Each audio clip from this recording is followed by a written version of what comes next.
Chapter 16, Of Wolves and Men. Of Wolves and Men.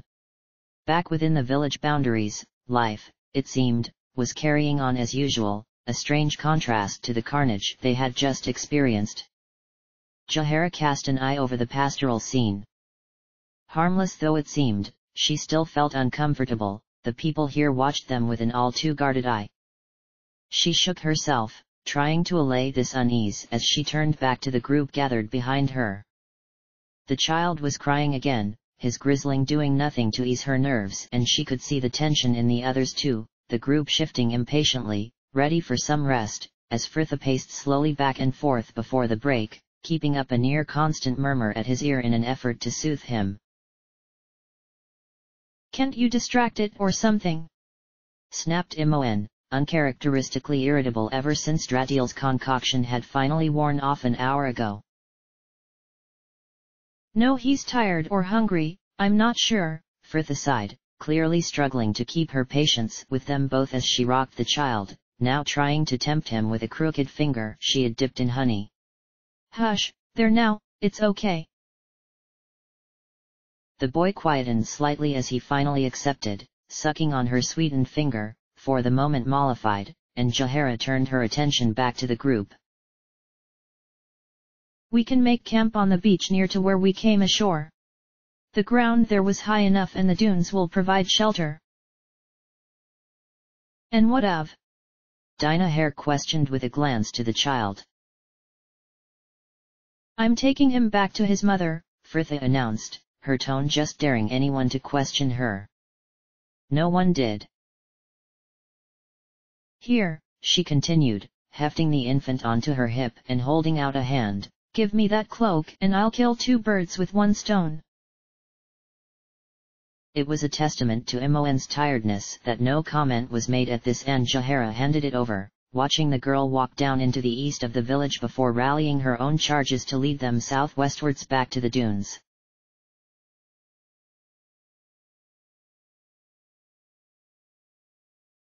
Fritha sighed, the sun warm on her back as she walked with the child toward the main square, shoving the cloak into her bag as she went.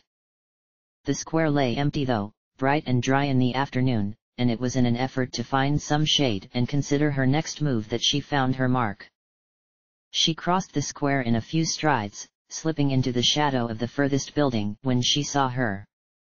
A weary figure, slowly hoeing the plot behind her home, sweat beading the hairs at the base of her neck.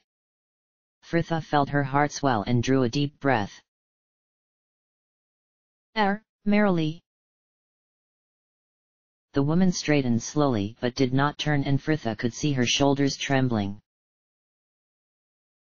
"Merrily, he's fine." A great shuddering cry rose up from her and she whirled round, sweeping them both into her arms, the cries of both mother and child filling the air. Finally, they parted, the child now with his mother and still grizzling slightly from the commotion. You brought him, oh, my son, my child." She sobbed, cradling him close and staring with wonder from him to her. "Oh, thank you, thank you." Merrily clasped her hand tightly, smiling with a joy that went beyond thanks before releasing her, turning to show the child to those who the noise had gathered. "See? Do you see? He's alive, he's returned." One last glance and smile to her through the press, and mother and child moved away into her home, the crowd leaving with them. Fritha watched them go, as happy as she had ever been. "And I trust you have all returned as well." That voice. She whirled to find a familiar pair of hazel eyes smiling down at her. "Duralile." His smile broadened as she said his name, shyly dropping his gaze to his hands. I was worried." Fritha smiled too. "All of us returned, and as whole and hale as ever we were, plus." She paused teasingly, slowly opening her bag. "Something that you may have more of an interest in." He glanced up at this, eyes wide as he breathed. You have it? I dared not hope. Ta-da!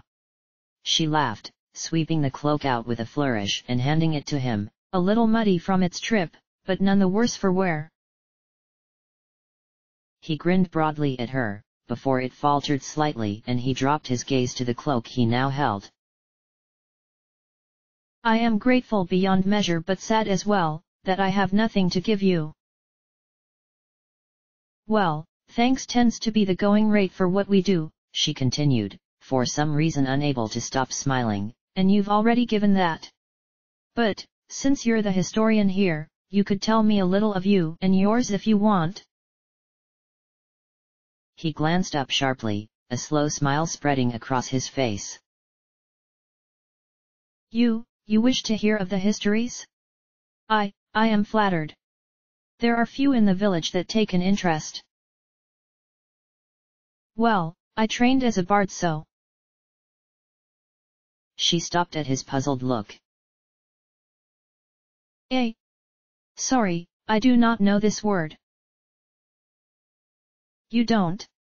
She confirmed, momentarily at a loss. Oh well, bards are people who they play music, sing, perform dramatics, recite poetry, write. You do all this? What, oh gods, no! She cried, laughing at his odd expression. No, most bards only study in 1 or 2 disciplines, and I'm pretty rubbish at all of them, she added with a grin. But I do collect stories. Histories, legends. She trailed off as Duralile stared down at her, saying nothing, and nervously she took the time to add, almost as though to prove her worth, I've a good memory for them and they say I tell them well. But he remained silent, and Fritha worried she had somehow offended him when he finally spoke, casting his gaze northward, out beyond the wall. In the north, the histories speak of some ruins from before the beasts were cast out, when all belonged. I have never seen them, but now. He paused, turning back to look at her, a strange light in his eyes. Would you like to go? Fritha smiled, all at once relieved and warmed. Very much.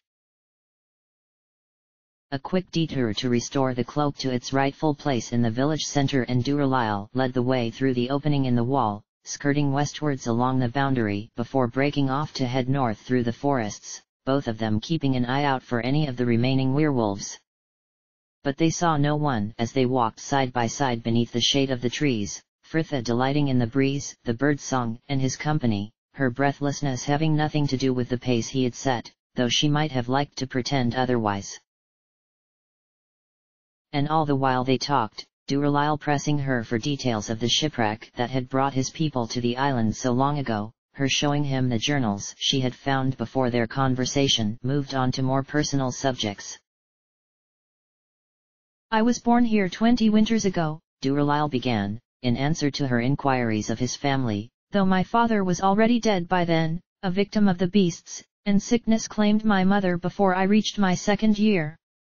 I was raised since then by the previous historian, Gidal, an elder who taught me of the time before and the histories of we people. He smiled gently, his eyes gaining a distance as he continued, I found it interesting. Having no sense of past without my parents, I liked the idea I could trace myself back, that I belonged. Gidal himself died some years back now, but I have always the others, all belong. What of you, Fritha? Did you leave a family on the mainland? She turned her attention to the path ahead, toying briefly with the idea of explaining things before shaking her head. No, I did not know my father and my mother died in childbirth. I was raised in Candlekeep, a library fortress, by one of the sages there. He was Gorion. He cared for me as a daughter, but he was taken from me, murdered while protecting me from bounty hunters but 3 months ago. Oh, he exclaimed with surprise, his expression pained. I am sorry truly, I do not know what to say. She shrugged and offered him a wan smile. There wasn't really much he could say, though his concern was warming in its own way. They continued on a moment, neither speaking, when he suddenly cried, "Ah, look!" And she glanced up to see him smiling, gazing out through the trees. "Do you see the ruins?" "No, but just as precious." He quickened his pace, and Fritha noticed a small clearing up ahead left by a fallen tree, its rotting trunk still laying across the glade. The break in the canopy had allowed sunlight to reach the forest floor, and a carpet of murky indigo flowers covered the ground. "Belladonna! Beautiful, are they not?" He smiled, stooping to pick the closest bloom and hold it out for her study. "Can you smell them? They smell strongly of—" He paused to think on this before admitting with a laugh, "I know not what." Fritha leant forward slightly and inhaled, the musky, faintly sweet scent of the flowers mingling with the earthy smell of his hands. "They are rare here," he continued, his voice lower, somehow bolder, and she felt the hairs on the back of her neck begin to rise, "even in high summer, and grow in only a few places like Friendship and other things." His voice trailed off, and she could sense him looking down at her, her eyes still fixed on the flower he held. She straightened slowly, part of her so desperate to look up at him, to know what would happen, the rest more afraid than she had ever been. Finally, she faced him, and they just stood watching each other, the sounds of the forest magnified to an almost deafening level, pollen sparkling in the air about them, every ounce of her willing him to do it, unsure of exactly what she was waiting for as she watched the shadow of it play behind his eyes, before he suddenly smiled and it was gone. He reached forward, entwining the flower about her bag strap with ease, and she smiled back, disappointment and relief cancelling each other out. "Come, it's just up ahead." She nodded, moving to follow him, another rush of warmth leaving her knees weak as he shyly caught her hand to lead her. They reached the ruins, but moments later, the forest thinning and at last falling away as they drew nearer to the coast. The ancient hall stood silent before them in stone, tall and imposing, and looking out of place in the wilderness of its surroundings. Duralile led the way, slowly circling the building once before stepping under the high arched doorway, Fritha at his side. The inside was dark, shafts of light splitting the gloom where areas of thatch had been lost, the air above them thrumming with the purr of roosting doves. The walls were lined with wooden pillars, a simple pattern of leaves half carved, half burnt onto each and continuing up them as far as the shadows would allow her to see. "Duralile," she whispered, for some reason unwilling to break the stillness of the place as she beckoned him over to a section of wall, where a series of intricate markings had been carved. He studied them a moment before turning back to her with a shrug, none the wiser, taking some thin reed paper and stained wax from his bag, and Fritha watched as he took a rubbing. They moved on, Duralile stopping every now and then to take notes or collect a sample of tile or stonework, Fritha tearing a page from her journal to make a quick sketch of the inside, complete with annotations and measurements, before they both returned to the sunlight of the open air, where at last it seemed they could speak freely. Duralile shook his head, shading his eyes beneath a hand as he gazed up at the building with awe. "I knew the histories spoke of a meeting hall, but that we people could have built such a thing, I never imagined." He trailed off, turning to her as though his wonder was beyond expression. Fritha smiled gently. "Perhaps more could be accomplished when your people and the werewolves worked together. Do you think there can be peace now Karuk is gone?" "I do not know." He shrugged, turning back to the ancient building. "And before, perhaps I would not have cared. But to see this place, to know what could be done when all belonged." He smiled down at her fondly. "I find myself hoping it could be so." They remained there for another hour or so, just sat beneath the trees, eating the strange picnic of food that Duralile happened to have with him and what rations of hers that had managed to survive the shipwreck, before making to head back to the village. They avoided the forests this time though, but for no other reason than the variety of it, Duralile leading her south along the beach, both with their boots off and wading through the shallow swell until they reached the rocks that formed the natural boundary of the village. The sun hung low over the sea now, bathing them in light, and she watched him leap from rock to rock, his hair and skin glowing gold, every fiber of him smiling as he turned to help her cross some gap or steady her footing. Frithia scrambled up the huge boulder that currently blocked her path, sea water still pooled in the depressions and pocks that covered it, standing on its top to throw her arms wide, enjoying the feeling as the breeze tore at her hair and clothes while Duralile laughed at the sight. She reached down a hand to help him and he climbed up to stand behind her, so close she could feel his warmth as he pointed over her shoulder to the sea before them. Out there, from further west than the light sets, we came to this place on a ship home. The explorers brought us long ago and together we sailed east. Then the histories speak of a great storm, though some say it came from within. We that did belong were to be cast aside and fought the explorers we did. The ship sank. Much was lost but this island won. He smiled gently as he dropped his gaze to her, their cheeks almost touching. It was worth it, I think. Duralile, she ventured, for some reason unsure of her question as she watched the hazel eyes watch her. What do you mean when you say you belong? But the youth just shook his head and shrugged, straightening to gaze back out to sea. We belong. If you were to stay, you would belong too. I cannot explain more, there are no words for it. They walked on, finally crossing the boundary and down into the dunes beyond to settle in the shelter of one of the deeper troughs, the sea just visible over the southern bank, shimmering in the dying sunlight.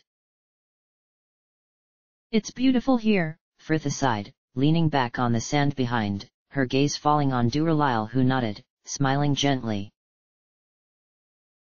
Yes. It saddens me that many would want to leave. Cassius and the chieftain, Salad, speak of the mainland as though it is some fabled paradise, and many have been swayed by their words, growing discontented with their lives here that before held only joy for them. But I shall remain whatever is decided, and I am heartened that now the beasts are subdued, others may find a reason to stay as well. Frithia smiled, glad to have helped just as she was unhappy with what it meant. Cassius had given her the impression that all the villagers would want to leave, and the realization that as soon as she had met him they would be parted again left her suddenly empty. She turned back to the sea, silent, but he seemed to read her thoughts and she could feel him watching her as he continued quietly. You will return to the mainland? Yes, she confirmed, unable to look at him. As soon as Cassius and the villagers are ready. There is a war coming. I don't know how, but my friends and I just seem to be in the middle of it. We have information though, that could stop the thing before it starts. And because you can, you will. He shook his head. You, and your friends, I have never met your like before. Even your appearances. He continued, his voice regaining some of its previous life. May I? She turned to find his hand held up as though to remove her hairpins and she obliged him with a shrug, sweeping them both out at once and shaking out the stiff mass of curls. Duralile whistled through his teeth and she saw a glimpse of the man who had stood with her at the ancient hall.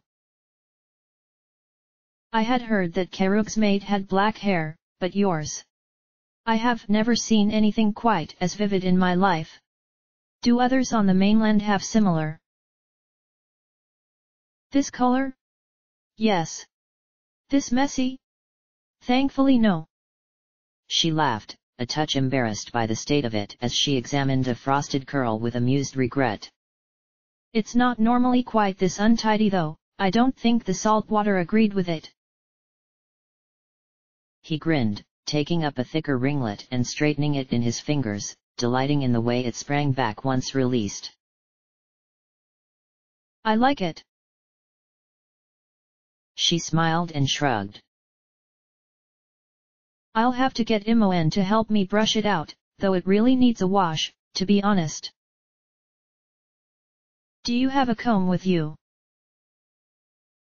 She smiled tentatively at the unspoken offer and nodded once, fetching out her comb and shifting until she had her back to him, her stomach shuddering as two hands moved up to scoop her hair back, brushing her neck as they passed. He moved as well, placing a leg either side of her and, with gentle measured strokes, began to comb it through. You can pull a bit more if you like, she prompted, his touch so light she suspected he was frightened of catching a knot. I don't mind if it hurts.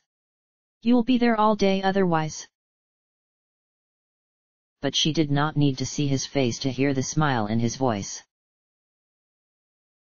I am in no rush. She smiled too, closing her eyes, just enjoying the feel of the comb in her hair and the steady sound of his breathing at her ear.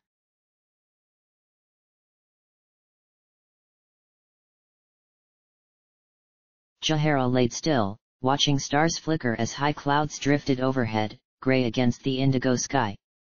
She sighed and shifted slightly. Their bedding had been stored in the hold and lost when the ship went down, but the sand was comfortable enough without and she would have quite enjoyed lying there, the wool of her cloak soft beneath her, had it not been for the sense of unease that haunted her. Ever since they arrived at the island, something had not been resting well with her, something she could not quite explain away as the obvious hostility of the villagers. Jahara frowned slightly, raising herself on an elbow to glance about the group around her, her eyes falling on Imoen opposite, who was better for her sleep and now lay on her stomach trying to read what appeared to be a letter in the twilight. She imagined Fritha there with her, giggling with the lively girl or scribbling away in her diary, but Jahara had not seen her since they first arrived back, and though the woman would never have admitted it, she was worried for her. Jahara readily confessed that, at first, she had been unconcerned. The girl had always been liable to wander, but as the sun dropped in the west and she had still not returned, Jahara had begun to worry. It was only when she voiced her concerns to Khalid that the truth of it was found. The man had looked unsure a moment, watching her from beneath a contemplative frown before taking her aside to quietly explain that Fritha had met someone, a boy of her own age, expressly forbidding Jahara to make a fuss with uncharacteristic firmness. Jahara sighed. She could appreciate Khalid's concern at her reaction, but he just did not understand the way she felt when the villagers were near. Something about them was wrong, and the idea that Fritha was now alone among them as night fell did nothing to calm her nerves. Dost thou think we should go and find Fritha? Asked Dinaher from across the dune, the twilight making her face unreadable though Jahara could hear the concern in her voice. The hour grows late and we have yet to report back to Cassius. Imoen sat up at the mention of her friend, clearly ready with some dissent, but Jahara cut her off. I agree. Come on. She continued to Imoen, standing to shoulder her pack as the Rashami did the same. Get your bag and let us go. The girl looked as though she would protest a moment, but Khalid stood as well, offering to help her with her bag, and the girl swallowed her complaint, shot her a mutinous look and sullenly rose to follow them.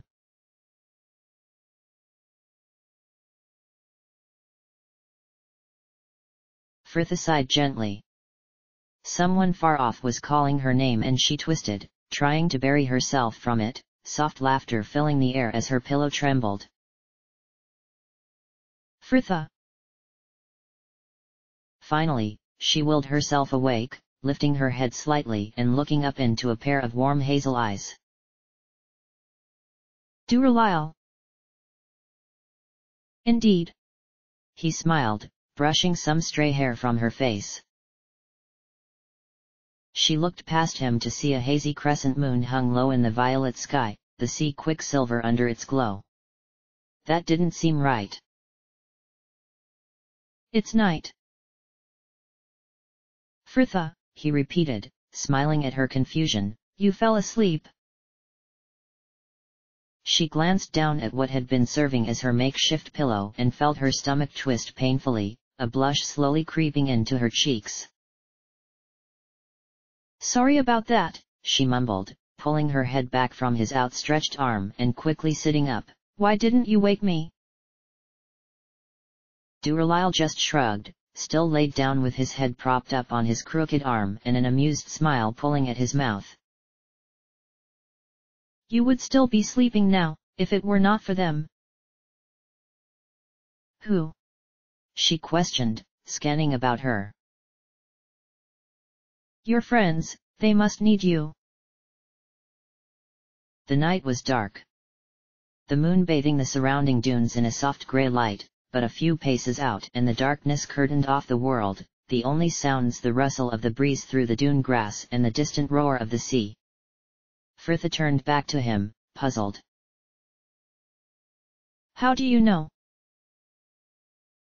"They are coming," he repeated, avoiding the question. "You had better go and report to Cassius." "Yes," she agreed after a pause, feeling strangely caught out. "Yes, of course." Duralil smiled again. "I will wait for you outside the halls, if you have no objection." Frithia nodded, reassured slightly, and he caught her hand, pressing the comb into it gently before releasing her. One last smile and she rose to see her friends, still over 3 dunes away, just dark silhouettes in the east.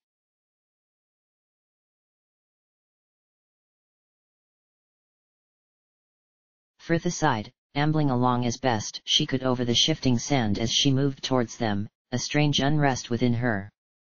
She sincerely wished she hadn't fallen asleep, wasting what little time they had left of their day together. And perhaps even more ardently, she wished she had not been such a coward before, when they had stood together in the glade. Maybe if she had made a move as well, touched his sleeve or smiled. And not just stood there like a startled rabbit. Her mind scolded and she could not help but smile, albeit ruefully.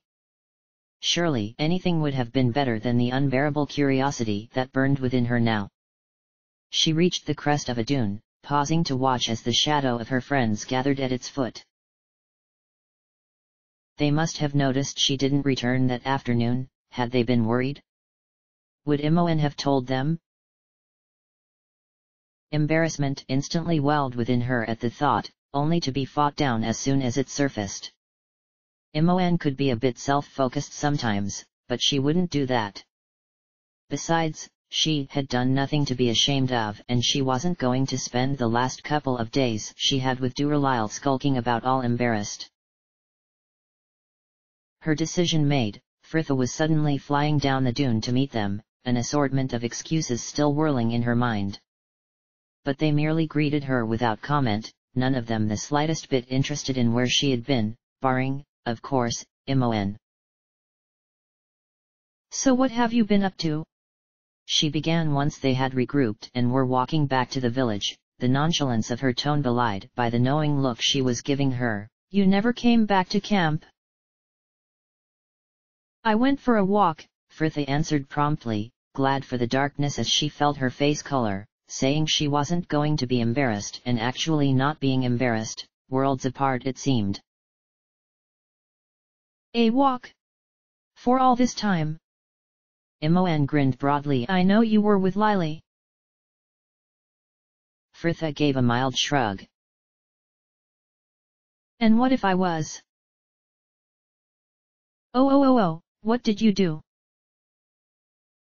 Frithia gave her an abridged version of the afternoon, where they visited the ruins and then walked back along the beach, putting heavy emphasis on the educational aspects of the trip. But Imoen was relentless, questioning her over and over about where they had gone and why her hair was down, and when she finally noticed the flower, Frithia was sure the girl was going to suffer a palsy. They had reached the square by now, the pair last as the group filed up the steps to Cassius' hut. "Oh my gods! What did he do? What did he say?" "For the last time, Imoen, we just went for a walk." And nothing." "Come on, tell me." There's nothing to tell. Fritha. Imoen. Shut up. Snapped a familiar voice, the pair glancing up to see Jahara glowering down at them, eyes barely visible beneath her frown. Imoen drew herself up, clearly affronted by this interruption, though the druid seemed not to care. Not another word from either of you, or you can both wait outside. And with that, she turned smartly on her heel and disappeared inside the hut, leaving Imoen to stare after her, open-mouthed. Fritha smirked at her and pulled a face, Imoen returning the gesture with feeling, both giggling away to themselves as they followed the woman into the warm yellow light. Inside, the others were already sat about the fire pit, Cassius and a lean-tanned man Fritha did not recognize opposite them. I hear you were successful, the woman smiled, her hair gold in the firelight, and Jahara nodded sternly. The way is now clear and we can leave as soon as you are ready. Wonderful, she cried, smiling round at them all, we people are truly in your debt. Much there is to be planned for our great voyage. May I please see the sea charts used to get here? Cassius glanced about expectantly, her eyes focusing on Fritha as she made a move to her bag and, after a moment's rummaging, produced a tightly rolled map. The woman eyed it hungrily, but waited politely until it was passed to her, unfurling it to gaze at the faded inks in the firelight, before rolling it up again and placing reverently on the basket behind her. She turned back to them, still smiling, though her voice had taken on a somber edge as she continued. You are truly deserving of our gift. No more thought of fight or flight, for now you will all belong as we. Hear the tale and join our humble legion. The man at her side stirred slightly, but she held up a hand and he fell silent once more. They did not wish to become as we. They fought our mothers' grandmothers and would not reason. Baldur led them, and because of his leadership many on both sides died. But, began Imoen at her side, and Fritha could hear her own unease in her voice, but you said you had never heard of Baldur. Cassius smiled gently, almost sadly. He would not belong, and now we know not to ask. It is not so bad, and you will begin to feel as we in a short time. It may be unstable for a time, you may hurt. She tailed off, a frown marring her brow as though remembering some past suffering, before she ploughed on. But you will live, and we, your kin, shall guide you, and you will be as us, not as the beasts were. Together, we shall all go to new forests and plains with your maps and our ship home. Cassius beamed and extended a hand, unaware it seemed of the horror that slowly dawning on the other side of the flames. We welcome you that now belong. Fritha swallowed, staring at that outstretched hand, and the long clawed shadow it threw against the cabin wall. What? They see cannot mean. Khalid whispered at her side, as though afraid voicing it would make it true. Both. Fritha breathed, hardly able to believe it herself. So much made sense now, things he had said. Both tribes are werewolves. By Sylvanus. But theirs were not the only objections. The man was suddenly on his feet, trembling as he roared at the woman below him. I say nay, Cassius and others with me. Tales, what do you speak of? These mongrels are not welcome. We pure of blood from ages of the change. They are not as we. They will not belong, I will not allow it. I have told the village of their hatred, of what their kind does to we. Believed me, our people have. These mongrels will not leave alive, but we shall, with ship and maps. He straightened to stand proudly, clearly expecting her to agree, his smug countenance shattered as Cassius snorted, springing up to face him. Fool! The charts are mine and I will not see them damaged in the coming conflict. She turned to them one final time. I am sorry, I will not risk this for you. As with that she snatched up the maps and swept out. Tail's anger redirected in an instant. You! He snarled, lunging at Imoen only to meet Khalid's sword. Frithha watched as he struggled a moment, grasping ineffectually at the blade in his chest before slumping forward, twitching slightly as Khalid withdrew his sword. Everyone seemed shocked at how quickly he fell. The group just stood staring at his prone form as though half expecting him to rise again. Until they change they are just as men, muttered Dinaher somewhere behind her, everyone starting as a distant howl broke the stillness. They poured outside onto the walkway. All around her, howls and snarls seemed to fill the shadows, and for the first time she wondered if they would even make it through the night. Come on! She cried suddenly as the thought of it seized her, clattering down the steps, the others at her heels. She glanced quickly about the darkened square and had hardly gathered her bearings when a low growl behind her made the hairs on her neck bristle. She whirled, sword held across her just in time to catch the beast's lunge, flying from the shadows under the building to send them both hurtling backwards into the square. Hell, please, she gasped, winded as she was slammed onto the packed earth, twisting beneath the creature as jaws flashed just inches from her face. A roar somewhere above and another collided with them, the solid figure of Minsk barreling into the beast to knock it off her, the others rushing in to finish it. Are you okay? Asked Imoen, reaching down a hand to help her up. She just nodded, still trying to catch her breath as she straightened, heart trembling in her chest. Another sound behind her and she was swinging round, her sword high when Imoen screamed and a familiar voice cried, "Frithha!" She stopped just in time, but couldn't quite bring herself to lower the weapon as she stared up into the shocked white face of Duralil. Please, Frithha, it is fine, he soothed, gently pushing her blade down as he stepped closer. I did not know she was to do this that we people could do this. Duralil! She choked out, her fear and relief mixing to make her feel suddenly tearful. He smiled, pulling her into a quick but tight embrace, the strength of it bringing her round slightly as they parted. They always spoke of the other tribes' violence, he said, shaking his head darkly, how easily they justify their own. He paused a moment, eyes studying her in the gloom before he continued with a sudden urgency, taking her hand to pull her with him. Come. I know of a passage kept from the others, from the time before. It leads straight to the cove of the ship. Come, there is no time. She raced after him, the others close behind, seeing an attack in every shadow as they ran northwards out of the square, cutting east before the fields and up the steps of another large wooden hut, built to rest against the cliffs.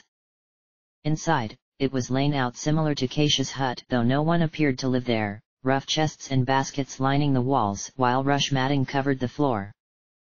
Duralil moved over to the far wall, feeling slowly along the wooden panels as the others filed in behind her, Minsk turning to bar the door. Here, he finally grunted, fitting his fingers behind a panel and sliding a whole section back with some force to reveal a heavy granite door. This leads all the way to the cove, just head downwards.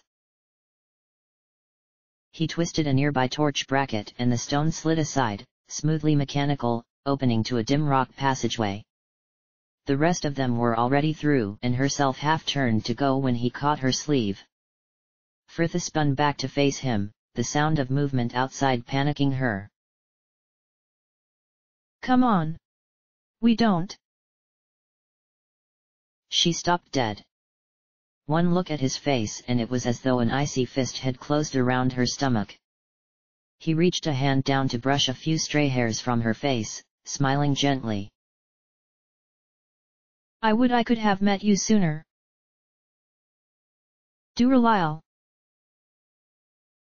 She sensed Imoen at her back, the rest of them crowding behind her in the gloom of the passage, questioning the delay. "I will hold them here," he said to someone behind her, as the cabin door rattled violently in its frame. "Get to the ship, there is still time." "What?" she shouted, struggling to free herself from the hand that suddenly grasped her belt, pulling her backwards through the doorway. "No." He stooped slightly and she quietened as his face grew closer, the warm eyes sad. "They are my people, it should be me. Goodbye, Fritha." He leant in, the briefest touch of lips on her forehead, and he was gone, straightening just in time to face the two werewolves that burst through in a hail of splintering wood. He didn't look back. Just twisted the bracket one final time and smoothly the door slid shut.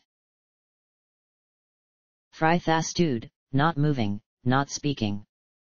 In that tunnel, so bare and silent, the world could have been a dream. Just stood staring at the point on that cold soulless stone where he had been, the desire to scream and claw him back quivering inside her. She turned suddenly, unable to stand the sight of it a moment longer, and was almost surprised to find them behind her, all waiting, as silent as she. All waiting on her. "Right," her voice lurched, the lump in her throat distorting the words. She sucked in a sharp breath, steeling herself. There was no time. "Right. I'll take point, Imoen, you're with me, keep an eye out for traps. You two, Jahara, and Dinah, let's have some light." They raced through passage after passage, always deeper, the walls becoming damper as they ran. Fritha dragged them on, a stitch screaming in her side, every fork in the tunnel a split-second decision that left her with the growing worry she could be leading them to their doom. And suddenly they were out. The unexpected space surprising Fritha so, she stopped dead, skidding on the sandy ground as Jahara barreled into the back of her. A small cove opened out before them, the moonlight streaming in to highlight the ship moored at its center. Relief flooded her, and for a moment it was all she could do to stand, Jahara catching her arm as she swayed slightly. But then she saw her, and the world fell away. Fritha stood, every fiber of her being focused on the small figure that was trimming the rigging, the light from her lantern winking merrily.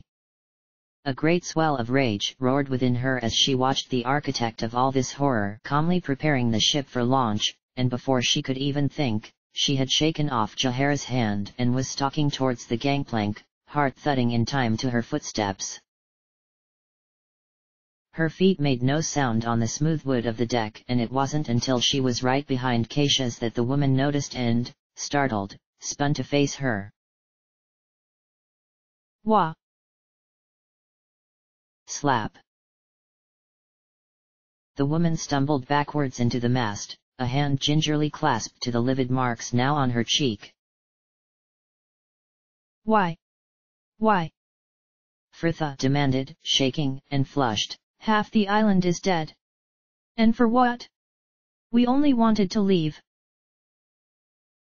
Keisha eyed her coldly.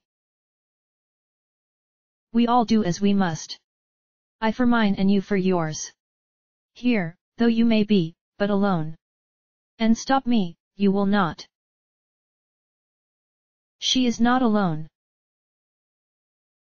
She didn't need to turn to recognize the sharp voice, and the look of dawning horror on Keisha's pale face said more than could have even been expressed.